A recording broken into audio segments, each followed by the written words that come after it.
Bonjour à tous et bienvenue sur ce troisième booster qui va vous aider à préparer vos CV.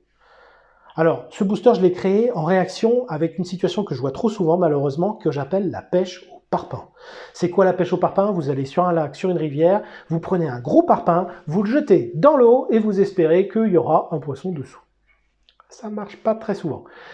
Eh bien, vous serez surpris de voir le nombre de candidatures de personnes qui disent « j'envoie mon CV, ça c'est moi, voilà, avec toutes mes expériences, mes qualités, enfin un gros paquet.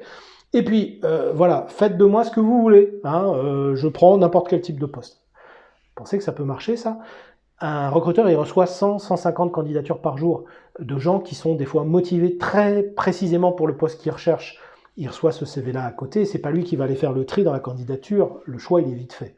Malheureusement, c'est comme ça, sauf pour des métiers où vous avez une énorme pénurie de main-d'œuvre et où effectivement on va aller un peu plus regarder le CV en détail. Attention avec ça, c'est ce que j'appelle le CV moi. Voilà. Non, le CV c'est pas vous, le CV c'est ciblé en fonction du poste sur lequel vous postulez. Deuxième point, le CV c'est pas une œuvre d'art. Attention, c'est pas la Joconde que vous avez fait là. Donc le CV, vous pouvez redessiner dessus régulièrement, le changer, le modifier, et vous pouvez, chose folle, en avoir plusieurs en fonction du type de poste sur lequel vous postulez. Et bien oui, vous allez peut-être les faire de manière un petit peu différente. À ce stade-là de la vidéo, avant d'aller plus loin, je vous propose de liker, de partager cette page, cette vidéo, que vous soyez sur LinkedIn, sur Facebook, sur Instagram ou sur YouTube. Moi, mon objectif, c'est de toucher le plus grand nombre de personnes et d'apporter de l'aide à la recherche d'emploi au plus grand nombre de personnes. Donc si vous pouvez partager, ce sera super.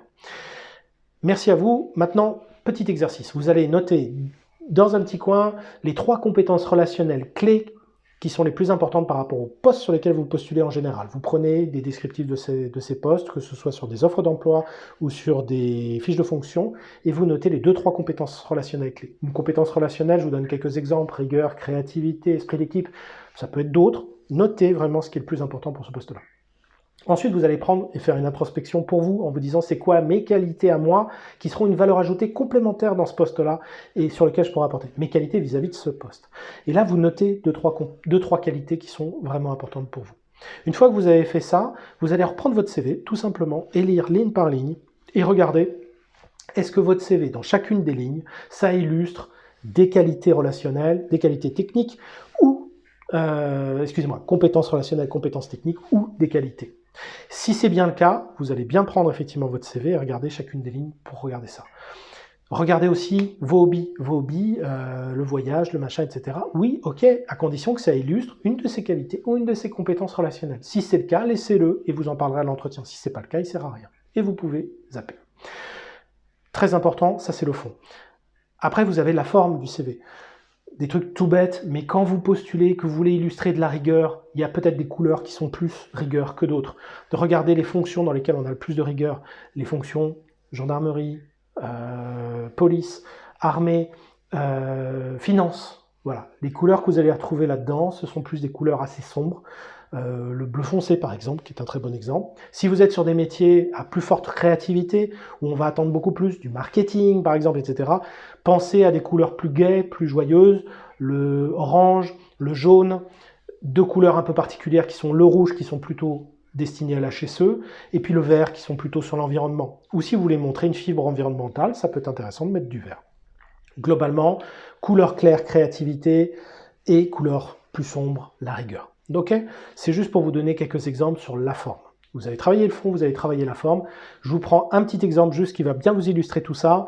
Vous cherchez la bonne clé pour ouvrir la porte. Hein, et ben vous n'allez pas prendre la clé, la porte de chez vous, vous n'allez pas prendre la clé du portail et vous n'allez pas prendre une clé d'un petit cadenas. Donc vous allez prendre la bonne clé. La bonne clé, ça va être tout simplement déjà d'avoir les bonnes compétences relationnelles et les bonnes compétences techniques nécessaires par rapport à ce poste-là pour que la clé, elle rentre. Après, pour qu'elle tourne, la clé, hein, il va falloir les bons poinçons. Et les bons poinçons, ça va être tout simplement vos qualités qui vont faire la différence par rapport à ça. Donc si vous voulez ouvrir la porte du job de vos rêves avec la bonne clé, compétences clés, qualité, et la porte s'ouvre. Je vous remercie de m'avoir suivi et je vous donne rendez-vous à très bientôt sur Job Booster.